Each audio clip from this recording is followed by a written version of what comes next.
Bagian D. Kebudayaan Indonesia yang mula-mula. A. Zaman Paleolitikum. 1.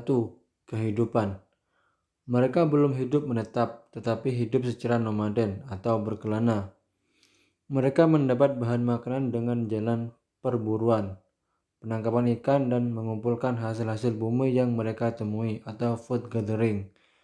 Mereka belum mengenal pembagian kerja. Mereka juga belum mengenal kebudayaan rohani. 2. Kebudayaan Pacitan.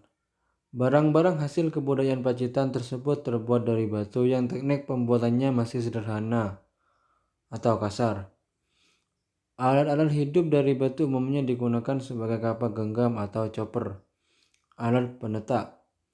Diduga pendukung dari kebudayaan Pacitan ini ialah Pithecanthropus erectus yang hidup pada zaman Pleistosen Tengah atau kurang lebih 300 tahun yang lalu. 3. Kebudayaan Ngandong. Di Ngandong atau Solo, selain ditemukan kapak genggam atau chopper, juga ditemukan alat-alat dari tulang, tanduk, duri ikan, dan batu-batu kecil atau mikrolit. Pendukung kebudayaan Ngandong ini diduga ialah Homo soloensis, yang menurut para ahli keadaannya lebih maju daripada Pithecanthropus erectus baik dalam isi tengkorak maupun kebudayaannya. B. Zaman Mesolitikum.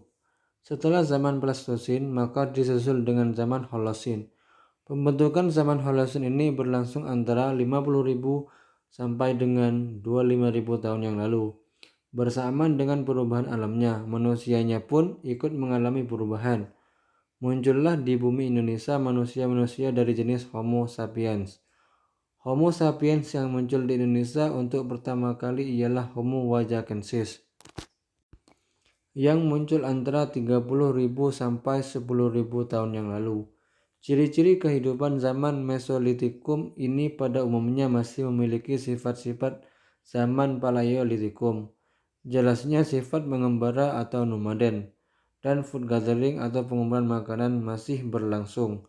Namun sudah tampak usaha-usaha manusia untuk memiliki tempat tinggal yang tetap.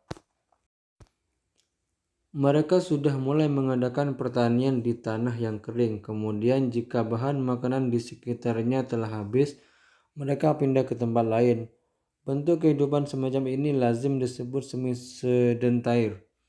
Zaman ini pula memperlihatkan hasil-hasil kesenian yang pertama di Indonesia berupa lukisan-lukisan di gua-gua.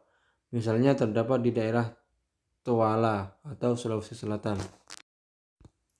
Untuk tempat tinggal mereka mencari gua-gua yang telah ada atau celah-celah batu karang. Selain jenis keturunan Homo wajakensis, Nusantara waktu itu juga dihuni oleh orang-orang yang termasuk ras Caucasoide.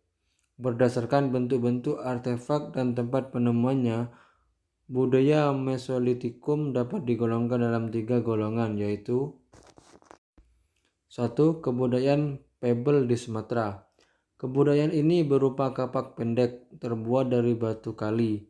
Satu sisinya dikerjakan atau monofasial. Kapak semacam ini banyak terdapat di Sumatera Timur, terutama di dalam bukit-bukit kerang.